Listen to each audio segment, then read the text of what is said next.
특별한 수요일에 특별한 통찰 특수통. 오늘 만나보실 특수통은요, 중국 전문가입니다. 우수근 한중글로벌협회 회장님 모셨습니다. 안녕하세요. 네, 안녕하십니까. 우수근입니다. 네. 자, 먼저 한중글로벌협회는 어떤 단체입니까?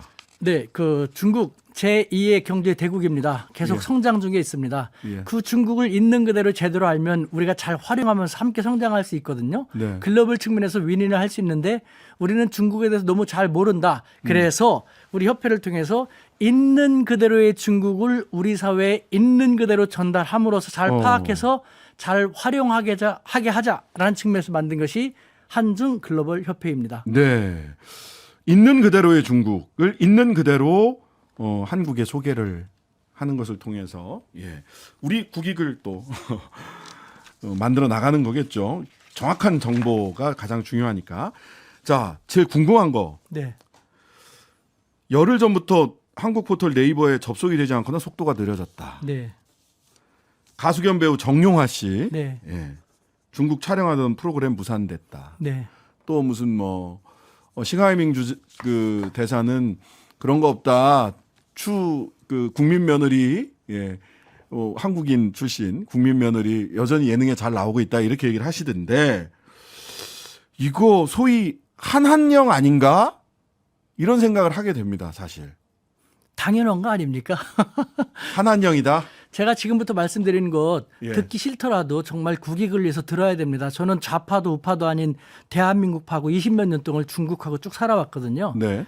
그 예를 들면은 콩을 심어놓고 콩이 난다고 뭐라고 하는 사람을 보면 뭐라고 생각됩니까? 콩을 심어놓고 팥을 기대한다라는 그 사람을 보면 뭐 어떻게 생각되겠습니까? 바보죠. 네, 나는 상대방을 때리고 괴롭히면서 상대방이 그에 대해서 반응도 질취하는 걸 갖다가 뭐라고 하는 것, 그것은 또 어떻게 생각됩니까? 지금 한중 관계 그렇지 않습니까? 중국은 미국과 달리, 미국은 무슨 일이 있으면은 명쾌하게 북한 너네, 중국 너네 단호하게 하죠. 찝어가면서 단호한 공격도 하죠. 하지만 중국은 은근슬쩍 술에 물 탄 듯 물에 간접적으로 술 탄 하거든요.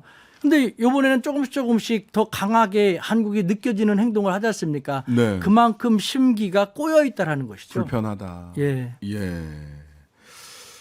자, 그러니까 싱하이밍 중국 대사가, 주한 중국 대사가 지난주 MBC 라디오 시선 집중에 나와서 솔직히 현재 중한 관계 좋지 않다. 근데 우리 책임은 아니다. 그 얘기는 한국 책임이다, 이렇게 얘기를 한 거잖아요. 한국의 어떤 점이 지금 우리가 이렇게 심하게, 예, 중국을 대했다라고 얘기를 하시는데, 중국과의 관계를 나쁘게 한 핵심적인 요인들이 뭐가 있는 건가요? 가장 핵심적인 것은 한 군데서 찾아볼 수 있죠. 네. 예를 들면은 그 외교라는 것도 개인이 하는 것입니다. 네. 사람 간의 관계가 좋으면은 안 좋은 것도 서로 대화하면서 풀어나갈 수 있는 네. 거거든요. 네. 자, 예를 들면은 지난번 정권하고 이번 정권을 비교할 때 네. 그때의 한중 관계와 지금 한중 관계 드라마틱하게 바뀌었지 않습니까? 네. 차이점은 무엇입니까? 한 사람이 바뀌었다는 것이죠. 예. 그 한 사람의 사고와 행동이 바뀌었기 때문에 상대방은 그의 영향을 받고 계속해서 바뀌어지고 있는 것이죠. 네. 그 한 사람이 어떤 사고와 행동이 변화가 됐는지에 대해서 한번 추가로도 여쭤봐야 될 것 같습니다. 잠시 광고 듣고 와서 어떤 사고와 행동의 변화가 있었는지 한번 여쭤보도록 하겠습니다. 잠시만요. 네. 신양식의 뉴스 아이킥 특별한 수요일의 통찰 특수통. 오늘은 중국 전문가 우수근 한중글로벌협회 회장님 만나고 있습니다. 이야기를 좀 이어가겠습니다. 한국과 중국과의 관계가 나빠졌다. 라는 것이 이제 싱하이밍 주한 중국 대사도 그렇게 얘기를 했고, 그것은 우리 탓은 아니다. 라고 하면서 공을 우리 쪽, 한국 쪽으로 넘겼고요. 지금 우수근 회장님께서는 대통령 한 사람이 바뀌어서 그분의 사고와 행동이 중국과의 관계를 악화일로로 가게 만든 거다라는 취지로 말씀을 주셨어요. 어떤 사고, 어떤 행동이 중국에 이렇게 속내를 들끓게 한 건지 이 부분을 좀 짚어봐야 될 것 같습니다. 네, 간단히 말씀드리면 미중 패권 대립이 격화되고 있지 않습니까? 네. 그 한중에서 우리는 중견 강국이기 때문에 미국도 중국도 우리를 필요로 하죠. 그런 상태에서 대통령께서는 뭐 어찌됐건 뭐 미국을 좀 더 중시하시는 것 같고 한미일. 예. 그래서 한미일 혹은 오매불망 미국 쪽으로 가고 계시지 않습니까? 네. 그런데 중국과 대립하고 있다는 걸 안다면은 너무 노골적으로 드러나게 그렇게 하지 않았으면 좋을 텐데 네. 중국도 알거든요. 한국의 입장에서 한미동맹은 상당히 중요하고 함부로 할 수 없다는 거 아는 것. 네. 하지만 이웃나라인 자기들하고 대립하고 있는데 너무 지나치게 미국 쪽에 감으로써 싸움 말리는 신우이격처럼 자기들을 더 지나치게 공격하고 있으니 자기들도 인내하는 데는 한계가 있지 않냐. 우리가 지난 문재인 정부 때는 그렇지 않았는데 지금 갑자기 이렇게 바뀐 것은 무엇 때문에 이렇게 됐겠냐라는 것이 바로 중국 측의 생각인 것이죠. 근데 오늘 그 소위 그 중국 정부가 최근에 이른바 사불가 방침을 전했다라는 겁니다. 즉 대만 문제 등 중국의 핵심 이익을 건드리면 한중 협력 불가다. 한국이 친미 친일 일본도 외교 정책으로 나아갈 경우 협력 불가다. 현재 같은 한중 관계 긴장이 지속 시 고위급 교류, 즉 시진핑 중국 국가주석의 방한 내지는 정상회담, 박진 외교부 장관이 그거 하겠다고 얘기를 했거든요, 분명히. 근데 그거 안 된다. 악화한 정세 아래 한국의 대북 주도권 행사 어려울 거다. 굉장히 직설적으로 사불가를 이야기를 했습니다. 이거 어떻게 해석을 해야 됩니까?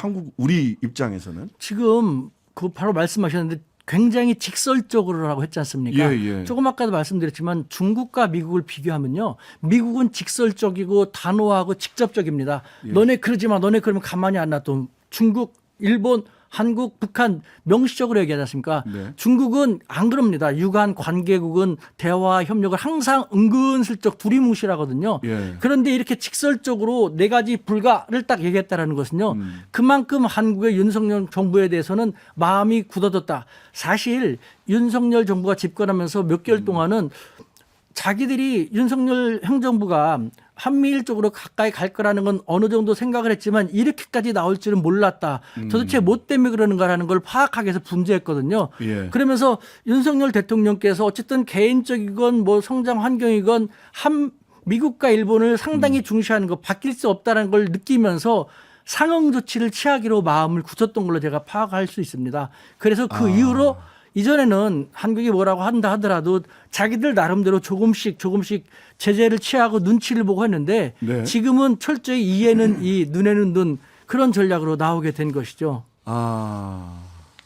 이거는 조금 굉장히 중국의 입장에서 봐서는 굉장히 직설적인 거다. 중국답지 않은 모습입니다. 그만큼 중국은 아주 강경하게 됐다는 것이죠. 그리고 말씀하신 싱하이밍 그 대사 같은 경우는 외교관입니다. 네네. 외교관도 그렇게 이제 직설적으로 잘 얘기하지 못하고 하는데요. 예. 외교관조차도 그렇게 말하지 않으면 안 될 정도의 상황이 됐다는 거. 그만큼 한국 측에 그래도 우리는 이런 생각이 있지만 한중 관계를 다시 개선시키고 싶은 마음이 있으니까 좀 알아봐 다오. 너무 미국적으로만 그렇게 하지 않았으면 좋겠다라는 일말의 그 호소도 있는 것이죠. 네. 근데 저는 이 사불가 방침이 나온 시점이 바로 직전에 마이크론 사태와 관련해서 중국이 마이크론 제재를 했죠. 사지 않겠다. 더 이상 마이크론. 그랬더니 한국과 중국이 중국의 상무장관인가요? 하고 한국의 산자부 장관이 만났습니다. 만났더니 여기에서 중국은 반도체 협력하기로 했다라고 발표를 했는데 한국은 반도체 얘기는 한마디도 안 하고 광물과 부품 얘기만, 배터리 부품 얘기만 했고, 그 다음에 미국에서는 한국 정부는 이 중국이 한국과 미국 사이를 이간질하려고 하는 거다라고 한국 정부에서는 파악하고 있다라는 것이 미국의 언론에 나왔어요. 그러니까 둘이 만나긴 만났는데 한국, 미국, 중국이 서로 다른 이야기를 했단 말이죠. 그런 다음에 이 사불가 정책 얘기가 나왔다라는 점에서 이 무역과 관련해서 중국이 특히 반도체 관련해서 굉장히 예민하게 지금 바라보고 있는 게 아닌가? 한국에 좀 바라는 바가 있는 게 아닌가라는 생각을 하게 되는데 어떻습니까? 말씀하신 그대로입니다. 우연히 그와 같은 현상이 나온 다음에 사불가론을 냈습니다만 사불가론은 쭉 준비해 온 것이죠. 준비해 오던 거다. 당연하죠. 한참 동안 준비해 오다가 더 이상 뭐 기다릴 필요도 없겠다 하면서 딱 제시했을 거라는 생각도 드는데 지금 이 순간에도 중국은 한국을 정말 강하게 제재 조치를 취하고 싶어도 예? 미중 대립 국면이고 또 대립 국면이 악화되는 상황이기 때문에 네. 한국이 더 노골적으로 미국 쪽으로 가면 자기들한테 더 불리하거든요. 네. 그래서 조금 상응 조치를 취한 다음에 한국의 눈치를 보고 이제 좀 줄어들면 될까? 어떻게 될 것인가? 완급을 조절하는 국면은 변함이 없거든요. 하지만 윤석열 대통령께서 뭐 미국을 중시하는 정책은 저는 앞으로 당분간 더 유지될 거라고 생각되기 때문에 네. 중국의 한국에 대한 어떤 상응 조치도 앞으로 더 그만큼 강화되어 가지 않을까라는 생각이 듭니다. 근데 이제 일각에서는 그 윤석열 정부 쪽에서 그리고 또 뭐 일각에서는 이런 얘기도 합니다. 과거에는 문재인 정부는 안미 경중, 안보는 미국과 경제는 중국과 이렇게 얘기를 했지만 지금은 소위 신냉전 시대로 가기 때문에 안미 경미, 안보도 경제도 미국과 해야 우리가 먹고 살 수 있다. 이렇게 얘기를 한단 말이죠. 자, 그럴 수 있습니까? 중국과 한국의 관계를 오랫동안 뭐 수십 년을 지켜보셨는데 안미 경미로 대한민국 먹고 살 수 있습니까? 지금 현실적으로 팩트를 보자고요. 팩트. 미국이 자기 자신도 쉽지 않아서 중국에 대한 제재 조치 같은 거, 중국에 대한 공격 조치도 과거 유일 패권되고 강했을 때는 혼자 다 감당했는데 지금 그것이 안 되니까 G7의 이름으로 G20 이름으로 다양한 걸 만들어 가지고 외국의 압박을 힘을 하죠. 빌려 갖고 압박하지 않습니까? 예. 그것은 자기들이 힘이 약하다는 것이죠. 네. 자기들도 살기 쉽지 않은데 어떻게 대한민국처럼 약소국도 아닌 중견강국이 된 이 나라를 어떻게 온전히 과거처럼 도와줄 수 있겠습니까? 안미 경민이라는 것은요, 말도 안 되는 지금의 21세기 이 현 시대를 제대로 모르는 사람들이 한 얘기인 것이고요. 네. 안미 경중을 생각하더라도 안미 경중 중국의 입장에서 한번 생각해 보시자고요. 냉정하게. 네. 자, 미국은 안보는 미국한테 맡기고 경제는 중국과 강하게 한다. 예. 중국의 입장에서는 기분 좋겠습니까? 중국과 내 미국 호주머니 털어가려고 하는구나 이렇게 생각하겠구나. 더군다나 미국은 자기들과 싸우고 있는데 자기들 목을 조르는 상대인데 그쪽하고 친하게 지내면서 내 주머니를 털어간다고? 말이 안 되죠. 예. 하지만 문재인 정부 때는 그나마 사이가 좋았고 이렇게 노골적으로 미국으로 가지 않았기 때문에 싫더라도 그야말로 내색하지 않고 그냥 간 것이죠. 하지만 지금 이렇게 된 김에 그게 상식적으로 논리적으로 말이 되느냐는 것을 그대로 드러내고 있는 상황인 것이죠. 그러니까 중국 입장에서도 한국이 필요하고 미국 입장에서도 한국이 필요한 거 아닙니까 지금? 그러니까 제가 말씀드리는 것이요. 예. 예를 들면은 왼쪽 눈도 눈이고 오른쪽 눈도 눈이죠. 네. 왼손도 왼발도 손발이고 왼 오른쪽 손도 오른쪽 발도 손발이거든요. 예. 근데 왜 우리 스스로 한쪽 눈을 가리고 한쪽 손을 안 쓰고 이렇게 바보처럼 지냅니까? 예. 양쪽을 잘 쓰면서 미국과 중국을 적절하게 사안별로 왔다 갔다 하면 스마트하게 갈짓자 외교를 전개하면 좋을 텐데 우리보다 국력이 적은 나라도 그렇게 하지 않습니까? 예. 근데 그렇게 못하는 이유 지금 대통령 주변에 있는 외교안보 하시는 분들은 20세기 냉전 사고에서 머물러 있지 않습니까? 네. 오로지 미국 위주로 갔다 보면은 잘 살게 될 것이다는 세계가 이렇게 바뀌었는데 아직도 과거의 사고에 머물러 있고 대통령은 외교에 대해서는 모르시지 않습니까? 대통령은 당신과 친한 그런 사람들 얘기만 듣고 이렇게 가다 보니까 대한민국 중견강군 대한민국이 더 전진해야 되는데 지금 위기 속으로 빠지고 있는 거지 않습니까? 스마트한 갈짓자 외교. 슬기로운 갈짓자. 예. 그렇군요. 자, 여기에도 그 굉장히 많은 이견들이 있습니다. 그 분석이 서로 다른 분석을 하는데 우리나라 무역 수지가 14개월 연속 적자를 기록하고 있고 가장 큰 원인은 대중 수출 그리고 반도체. 인데 여기에 대해서 대중 수출이 이렇게 줄어든 거에 대해서 첫 번째 중국이 산업 구조가 변화해서 소위 한국에서 만들었던 핸드폰이나 또는 K뷰티, 화장품이나 이런 등등등 소위 중저가 상품은 중국이 이미 수입 대체 산업화를 했기 때문에 고가 상품, 일본, 시세이도나 이런 데로 다 넘어간 거다. 즉 산업 구조의 변화 때문에 불가피하다. 한국과 중국의 그래서 뭐 중국에서 뭐 이제 더 이상 중국에서 최상목 경제수석이 이거 뭐 중국에서 더 빼먹을 거 없다. 이런 취지의 얘기를 나토에서도 했고요. 즉 중국의 산업 구조가 변화했기 때문이다. 구조적인 원인이다. 두 번째 상저하고 지금까지는 중국이 좀 이렇게 코로나 때문에 닫아놨었는데 상저하고 리오프닝 되면 올해 하반기에는 쭉 더 좋아질 거다. 시기상의 문제.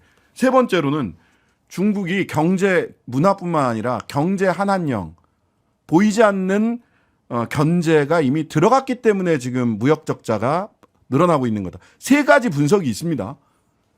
어떤 게 맞습니까? 저는 그 세 번째 것이 가장 맞다고 생각합니다. 가장 상응 조치 이것은 전혀 틀림이 없는 얘기입니다. 그러니까 저는 뭐 친중파라고 하는 것에서 소리 듣지만 제 말을 잘 들어야 됩니다. 듣기 싫더라도 예. 고름이 나는 것을 그거 표피만 닦는다고 되겠습니까? 근본적인 치료를 하지 않으면 안 되지 않습니까? 계속해서 콩을 심으면서 팥을 바라는 그런 자세로 언제까지나 중국하고 외교할 수는 없는 것이죠. 네. 중국이 상응 조치를 단계적으로 칭하는 것, 이것은 윤석열 정부 초창기에 제가 분명히 얘기했던 것이고 그것이 단계적으로 나오고 있는 것이거든요. 네. 그리고 또 한 가지 덧붙여서 화장품이라든가 뭐 전자제품 같은 것 한국 거라고 안 쓴다? 사실은 그렇지 않아요. 중국이 선심 쓰듯이 한국이 너무 미국 쪽으로 가지 않고 자기 곁에 붙들기 위해서 한국 것을 더 쓰게 하는 그런 건 할 수 있지만 예.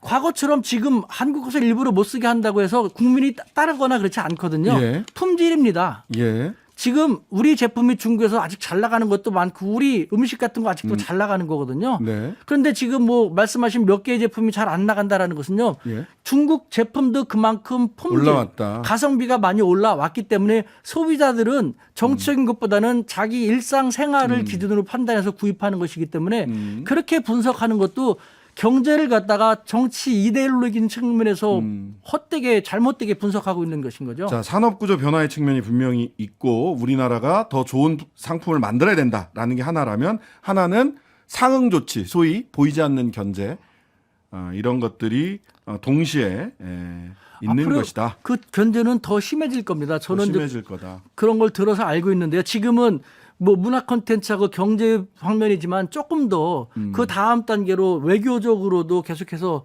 뭐 좀 안타까운 현상이 계속 일어날 거라는 우려가 되고 있습니다. 뭔가 지금 뭐 들으신 게 있는 것 같은데 아직은 또 섣부르게 말씀하시기 어려우신 것 같습니다. 어떤 일들이 벌어지면 또 여쭤보도록 하고요. 자, 그 다음에 우리가 지금 말하자면 한미일의 G7에 가서도 그렇고 뭐 대만 해협 얘기하는 것도 그렇고 제일 앞에 나서 있는 것 같습니다.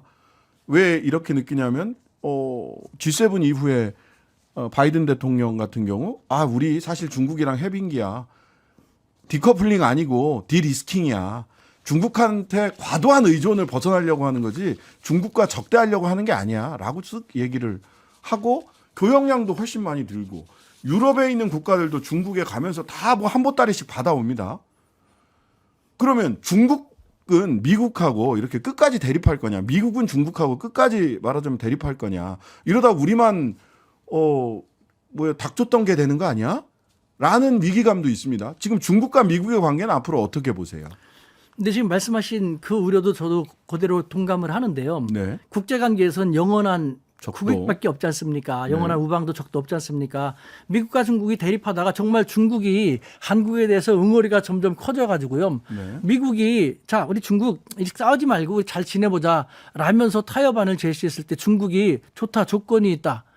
니네 뭐 한국을 선택할까 우리 선택할까 하면 미국이 과연 동맹국인 한국을 선택할 것 같습니까? 미국을 선택할 것 같습니까? 이건 중국이? 물어볼 필요도 없죠. 예, 예. 중국이. 예. 국제사회에서 이렇게 물어보고 또 이걸 갖다 고민한다는 것은 너무 좀 안타까운 사람인 거 아니지 않습니까? 예. 더 이상 말할 필요가 없습니다. 우리가 우리 스스로 중국, 미국도 중국과 다른 나라들은 교역을 못하게 하면서 교역량을 늘리고 있지 않습니까? 네. 미국의 최대 우방국이라고 할 수 있는 프랑스라든가 말씀하신 독일 같은 경우도 방중해갖고 많은 것을 가지고 오지 않습니까? 예, 프랑스 마크롱 뭐 에어버스 막 100몇십 대 이렇게 받아갔어요. 선물 보따리. 독일 올라프 숄츠 총리도 마찬가지지 않습니까? 예. 그런데 우리는 왜 계속해서 주기만 하고 당하기만 하는지 너무 이거는 대한민국을 위한 외교라고 도저히 생각할 수 없지 않습니까? 근데 이제 우리가 또 너무 실리만 얘기 하나 싶을 정도로 대통령은 가치, 그 다음에 자유, 법치, 인권, 보편적 가치, 이 얘기를 앞장 세운단 말이에요. 근데 뭐 국제 외교라는 게 전부 다 국제 관계라는 게 국익이나 실리도 중요하지만 또 명분도 굉장히 중요하단 말이죠. 자, 이것도 우리 사회에서 이런 말하면 제가 또 저 친정파 소리 들을 텐데 한번 들어보시고 판단해 주십시오. 예. 급하면 제가 말이 좀 빨라지는데요. 네. 우리 대통령, 우리 정부가 항상 자유민주의 가치를 공통으로 하는 자유민주 얘기하지 않습니까? 예. 그렇다면 중국은 예. 사회주의를 표방합니다만 자유민주라는 것을 지향하지 않을까요? 어. 자유라는 한자하고 민주라는 한자 중국어 아닙니까? 네. 쯔요 민주 발음도 비슷합니다. 보십시오. 수천 년 전에 공자 맹자 시대 때만 하더라도요. 민심, 민본, 민의 예. 그거 다 중국어입니다. 예. 중국의 가르침입니다. 천자들이 황제들이 가장 두려워하는 것은 민심이었지 않습니까? 민심은 예. 배를 띄울 수도 있고 뒤집을 수 있다는 거. 지금도 중국 시진핑이 가장 두려워하는 것은요. 네. 미국이 아니에요. 국내 민심이에요. 예. 국내 민심 잘못하면 또 전복될 수 있거든요.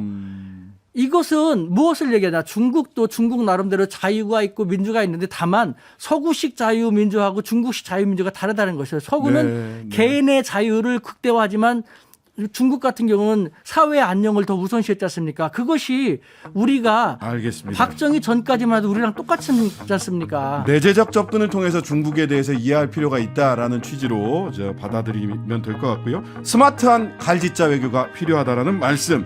특별한 수요일의 특별한 통찰 우수근 특수통과 함께했습니다. 감사합니다. 네, 감사합니다. 하루 종일 기다려지는 진짜 시사. 평일 저녁 6시 5분 신장식의 뉴스 하이킥.